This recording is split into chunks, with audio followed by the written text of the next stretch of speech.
Hey guys, welcome back. So today I am working on the Sicklebar Mower once again. The last time I cut hay, it still was not cutting well. It was leaving strips of grass and alfalfa in the field. And I have gone through this thing 2 times already, trying to get this thing running properly and cutting grass well. And it still is it's not cutting well. So afterwards, I looked it over. I was trying to figure out what my problem was. And what I found is where the sickle bar here, this knife sections here, ride on the rock guards. That's your bottom cutting surface. Where that was, I had several locations where there was gaps, and it wasn't really riding against each other. And some of the gaps were fairly large, almost up to like 1/8 of an inch. And it's just not going to cut well with that much of a gap. It needs to be like a pair of scissors. They really need to be touching so that it can cut properly.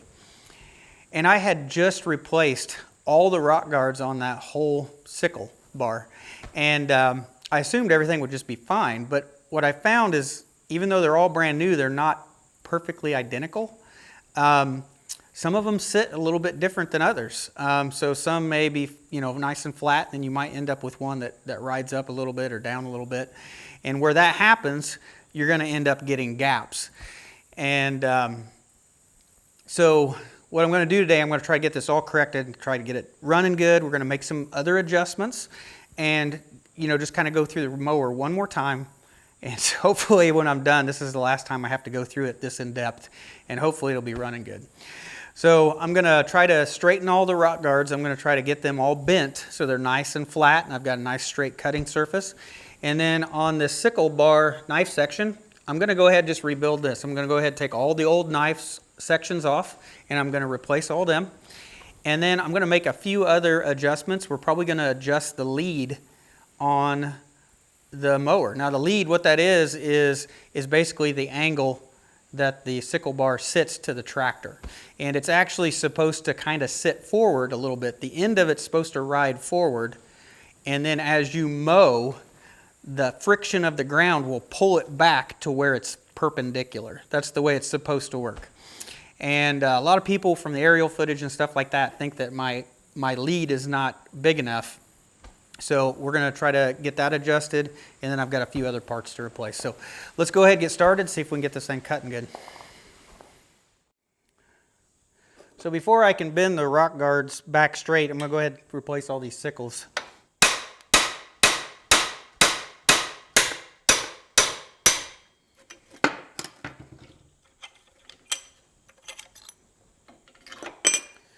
So last time I ground the rivets off, but if you can get this onto the side of a vise or an anvil or something like that, you can actually shear the rivets by hitting the sickle sideways.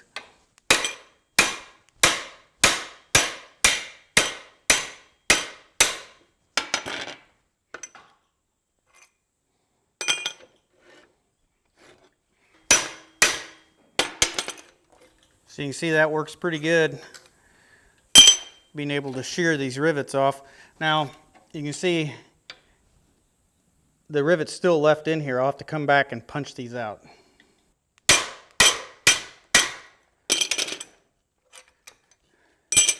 Now these last 4 sickles here, they've got your your drive end right here, and these rivets are longer. I actually don't think I have the rivets that'll fit this. I need longer rivets. So I'm going to go ahead and leave these 4 sickles and then replace all the old ones on the rest of the bar.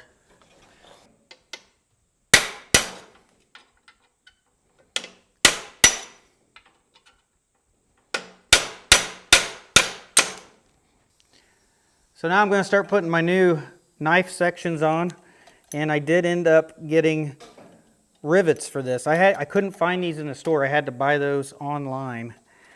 And what we're going to do is I'm going to flip this over, hopefully not lose my rivets. Stay in there. All right. So now all I got to do is just smash these down.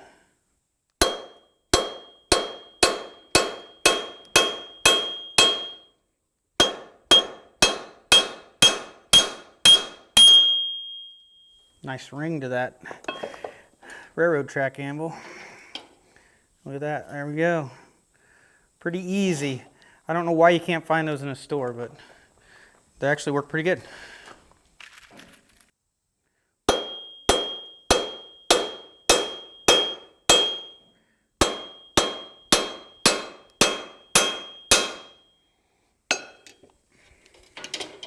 You can see that thing, it's on there tight. No wiggling, thing's nice and tight. Ooh. So while you're doing this, you gotta be real careful not to cut yourself. I should be wearing gloves because these are like little razor blades and they will cut you very easily.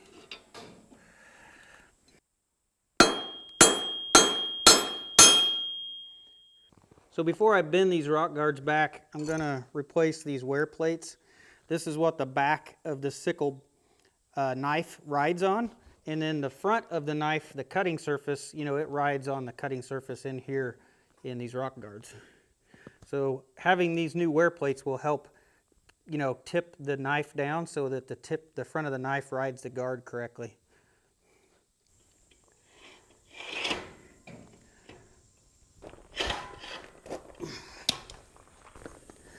I got a feeling I've got all these tightened down too much.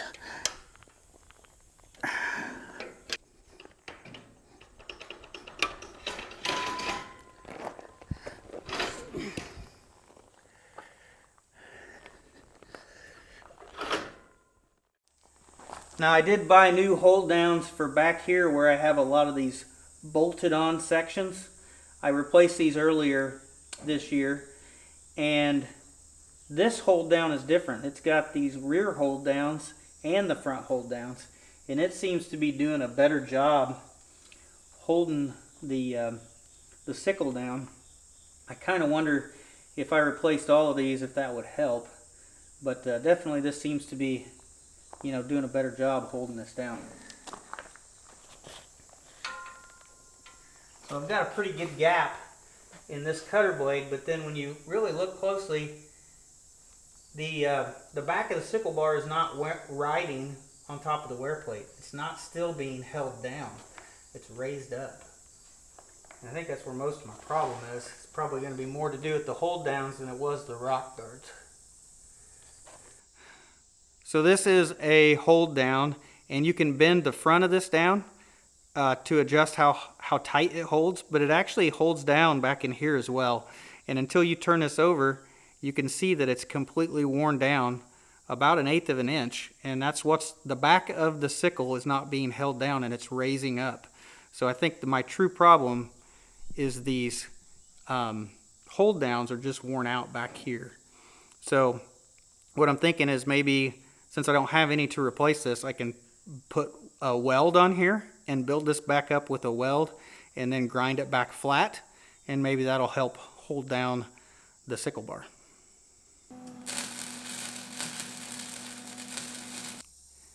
So I welded the surface right here and I built the metal back up, and then I ground it back down flat. So this should be a lot better than what I had. I don't have a new one to replace it, so I might as well try it. Oh yeah, the cutting surface is perfectly flat now. That's a lot better. So yeah, that's definitely my problem. I need to buy some of these to replace the rest of them. Golly. Every time I turn around, there's some worn part I gotta replace. So this one here looks like it is pushing up on it, and the ones on each side of it got a gap. So I think this one is high. So what I'm going to try to do is I'm going to try to bend this down, and I hope to God it doesn't break.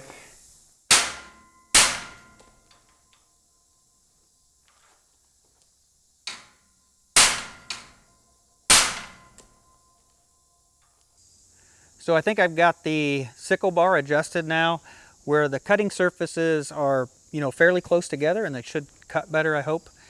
And the next thing I want to adjust is what they call the lead of the sickle bar.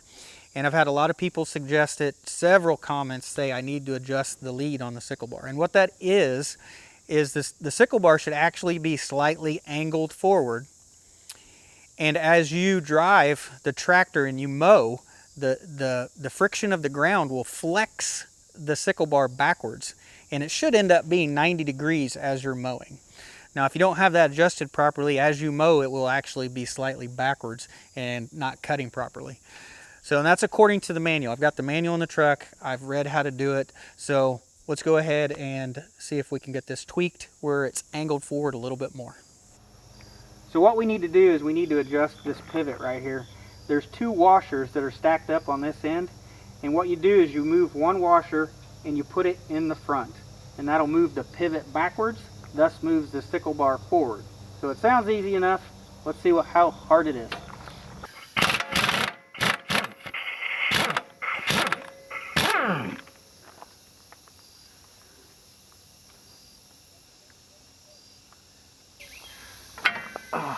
So I'm going to try to pull this pin right here, and hopefully that's going to allow me to slide this assembly backwards.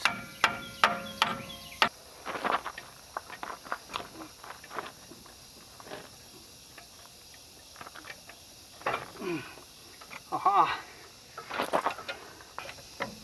Alright, there's our washer. Hopefully one's enough. See if I can put it back on.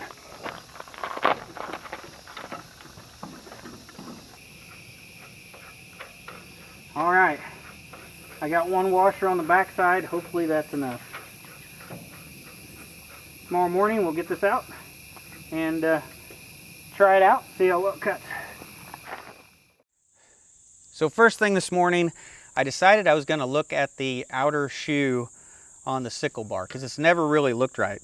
So what it had this piece of metal in there, this bar stock with like 7 holes drilled in it, and they had it bolted to the top of it and then bolted to the bottom shoe, and that actually extended that bottom shoe down like an extra 2 or 3 more inches, made this really tall on this end. And looking at the parts diagram, I had the parts diagram pulled up. I've got the manual here in front of me, and this is not a standard part. That's not the way it's supposed to go together.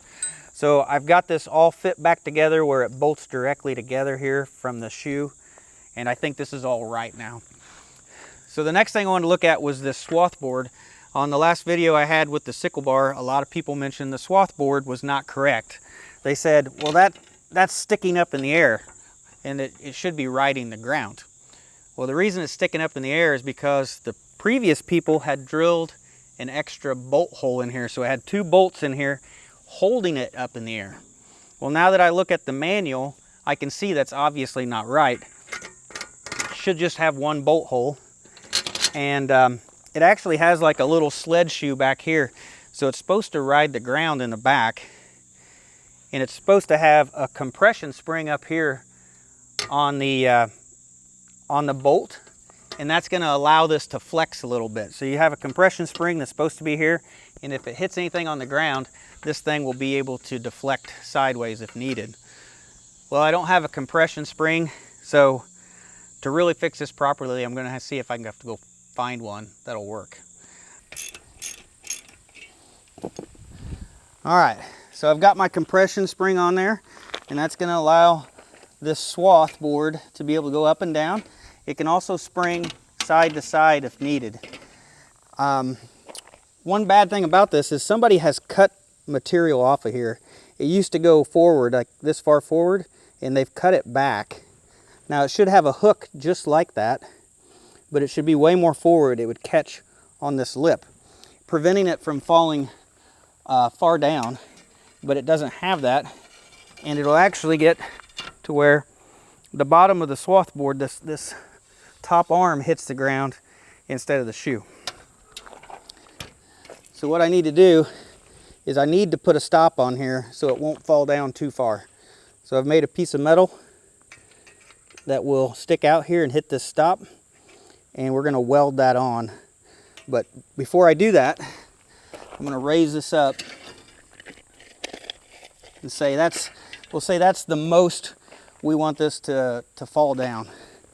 And then I will weld it in place right there, and that'll be my stop. The stop works and keeps this from falling and pointing straight down. So I think that'll work out pretty good. Now this spring is not the correct spring, so I could order the right one. I'm sure it'll take several days to get here, but we'll try this one out and see how it does.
So after I got done, I noticed that the shoe on this outer end has fallen down. And I thought maybe the bolt fell out, but the bolt is still here. The nut's still on it. So what happened is, I've never had this actually happen, but the backside of this bolt, the head came off. So the head should look exactly like this. That's the same size bolt. Should have a big round carriage head on there. And it fell off and caused the bolt to be able to slip out of these little notches that it originally fit in. So I'm gonna have to replace that bolt there. Now the cutter bar, I thought it did pretty good. I did have a few times that it clogged up on me, and twice it was I had sticks. I don't know how I got sticks in the middle of the pasture. I'm gonna blame it on the dogs. But and then other times I would get like this bunched up old grass would get stuck on a prong, and then it would want to not cut the grass because these were stuck on there. So I don't think it really had to do much with the cutters when it got clogged up. And then some of it had to do with my driving, and if I hit the clutch or something, then it actually stopped the cutter blade on here, and that would cause it to mess up. So some of it was my fault. But I think overall, I think the cutter bar did fairly well. So cross our fingers, we won't be able to tell until we actually finally, get out there and cut the hayfield, which should be here in the next week or two. So it seems like the sickle bar is working okay. We won't really find out till we cut alfalfa. It's a lot stemmier of a plant, a lot harder to cut. So hopefully it does good here in a week or two when we finally get out in the hayfield. So I've worked on this 2 more days this time. Did a lot more to it than I originally thought I was going to. But I felt like I've really gone through it pretty thoroughly, and I'm really hoping this is it. This better be the last time that I have to tweak on everything. Hopefully it's just a little thing here and there. I'm getting kind of sick and tired of working on this thing. So hopefully it runs good after this. I think last time what ended up happening, to be honest with you, right before I cut hay the last time, I replaced all the rock guards on the sickle bar. And I think I did it rather hastily, and I tried to get them all replaced before I went out and cut hay.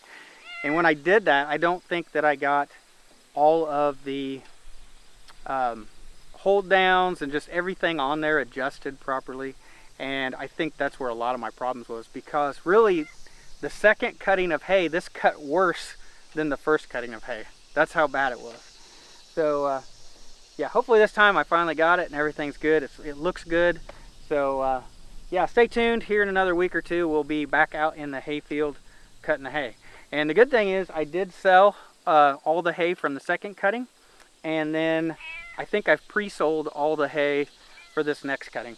And I'm not really sure if I'm actually going to sell all of it. I may keep just a little bit of it for ourselves, because we're contemplating trying to make sure we have enough hay in the barn for our animals, and enough if we get a couple cows for the winter time. So we'll just have to wait and see. But the good thing is I think I've got my hay already all sold, and I don't have to worry about that. So anyway, that's it for today, guys. Thanks for watching. I'll see you in the next video. I think you're trying to steal the show. I think it's, are you camera shy? You don't act like you're camera shy.